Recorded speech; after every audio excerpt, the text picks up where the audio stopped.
Hi everyone, welcome back to the channel. So I bought another project car. It does need a bit of TLC and it is a unfinished project from the last owner, but I've wanted one of these for quite a while and I think you'll like it. So here it is. So it's a Ford Fiesta Mark 5, it's a 2001 car, but it's actually a Zetec-S, so it's the Zetec Sport, which is basically the highest trim that I can get at the time. It's finished in moonless silver, which I think really suits these. But yeah, let's take a look around it. So to start us off, basically the Mark 5 Fiesta, which this is basically the Mark 4 facelift. So these were made from 1995 until 2002. This car happens to be a 51 plate, so it is quite a late car. It's actually December 2001 registered. They made it up to about 52 plates, so it's in 2002, so it's quite a late car. Just looking around it with a spec, we've got these nice 15-inch wheels. We've got the little spoiler, which is part of the Zetec-S pack. It would normally have plastic trim along here, but I'll get into that in a bit. But basically, I've got that. It's just not on the car at the minute because it's going to have some paint work. Come around to the front. We've got this quite aggressive front grille and bumper. I think really suits these, and it gives it a really nice sporty look. Inside the car, you get the blue and black leather-covered steering wheel to match the Silverstone Imperial Blue fabric seats. The car is also fitted with electric windows, aircon which works, 6000 type radio and the optional electric mirrors. If we now take a look underneath the bonnet of the car, we've got the 1.6 4-cylinder Sigma engine, which is about 102-103 horsepower, which doesn't sound a lot to today's standards, but if you think about the actual weight of the car itself, it goes pretty well. I mean, I've driven a lot newer Fiestas and it doesn't seem to be too far off the mark, so it does go really well. I've done about 400 or 500 miles on the car and it's not missed a beat. As I say, it does need some TLC, which I'll go over now.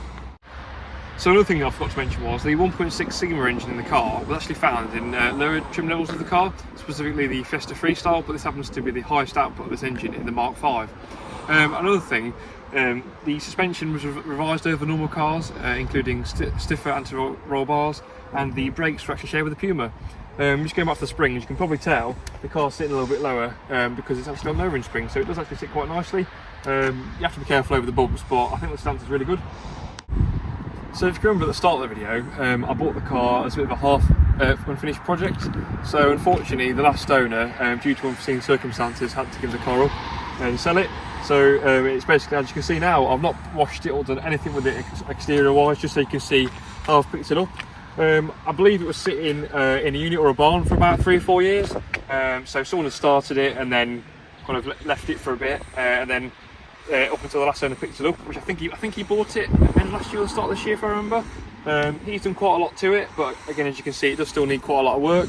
The car had a heavy amount of rust a while ago. It needed the sills and some of the chassis rails welding, but all the rust underneath is pretty much sorted. It's had the arches, and the front and rear arches under sealed, and so it looks really good underneath actually. But yeah, I'll talk you around some of the problems with it we've got. So I'll talk you through some of the things we need to sort on the car. Straight away you can see there's a little bit of rust at the bottom of this door. Luckily it's only surface, so that should rub back and we should be able to fill that in and spray up again. I do actually have a spare door. Unfortunately it's on the passenger side, so I think someone else actually replaced that one already.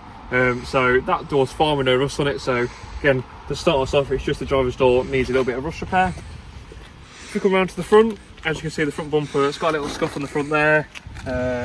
Actually, yeah, it's just that little front scuff, so that can be blown in, and we can sort that out.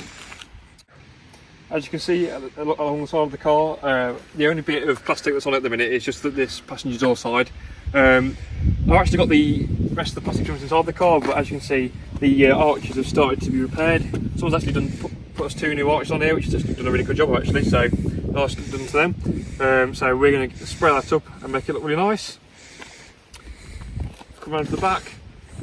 At the bottom of the boot lid here, there is a little bit of bubbling, especially on the underside. Someone has started to, it looks like a bit of aerosol in there actually. I'm not sure if they've repaired that, but we'll get that sanded back, fill it in, make it look all new again. So I think that's everything for the paint. As you can see, the car looks quite dull at the minute, especially on the roof, but it does actually need a good polish back. We actually did a little test patch here and it's actually polished up really nicely, so the car should actually look really shiny once we've done all the paint work. Switching back on the engine, I've got no proof of the cam belt being done, so our plan is to get the cam belt done and do a full service to the engine, so it should run sweet after that. So if we just touch on the inside of the car, It's actually really clean in there. I'll go into a bit more spec inside on a separate clip, but at the minute I can't seem to get the radio to work. It intermittently comes on. I've plugged everything in the back, it seems fine. The radio code's in there because I've got the code in the book.